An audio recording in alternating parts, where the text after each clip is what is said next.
నేటి రాశి ఫలాలు. వృశ్చిక రాశి వారికి ఈరోజు ప్రయాణాలలో నూతన వ్యక్తులతో పరిచయాలు అనేవి పెరుగుతాయి.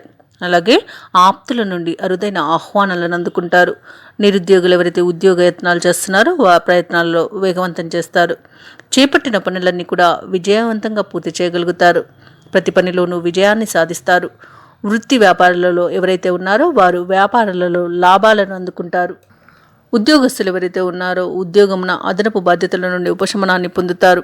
ఇక వృశ్చిక రాశి వారు ఈరోజు నష్టపోయే స్థితి నుండి లాభాల బాటలో ప్రయాణిస్తారు. అలాగే వ్యాపారస్తులు వ్యాపారాలలో లాభాలను గడిస్తారు. ఈరోజు పట్టుదలనే మీకు పెట్టుబడిగా చెప్పవచ్చు. పట్టుదలతో ఏ పని చేసినా మీరు విజయాన్ని సాధిస్తారు. ఇక నూతన పెట్టుబడులు ఎవరైతే పెడుతున్నారో ఆ పెట్టుబడులలో లాభాలను గడిస్తారు. ఇక వ్యవసాయదారులకు పంట లాభం కనిపిస్తుంది. భూక్రయ విక్రయాలలో ఎవరైతే ఉన్నారో వారు కూడా లాభాలను అందుకుంటారు. ఇక ఈరోజు వృశ్చిక రాశిలోని అన్ని రంగాల వారికి అనుకూలమైన ఫలితాలే గోచరిస్తున్నవి.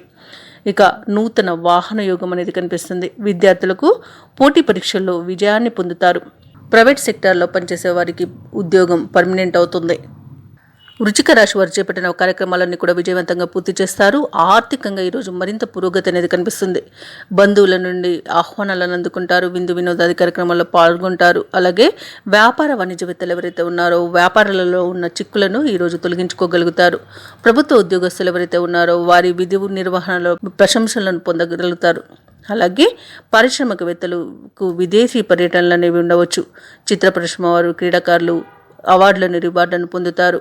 విద్యార్థులు ఈరోజు అనుకున్న ఫలితాలను సాధించడం ద్వారా మరింత ఉత్సాహంగా పనిచేస్తారు. ముఖ్యంగా వృశ్చిక రాశిలోని మహిళలకి కుటుంబ సభ్యుల సహకారం అనేది లభిస్తుంది. ఇక వృశ్చిక రాశి వారికి అదృష్ట రంగు నలుపు, ప్రతికూలమైన రంగు తెలుపు, అదృష్ట సంఖ్య 9. ఈరోజు వృశ్చిక రాశి వారు ఆదిత్య హృదయాన్ని పఠించడం వలన మంచి శుభ ఫలితాలను పొందుతారు. అలాగే పనులలో వచ్చే ఆటంకాలని తొలగించుకోగలుగుతారు.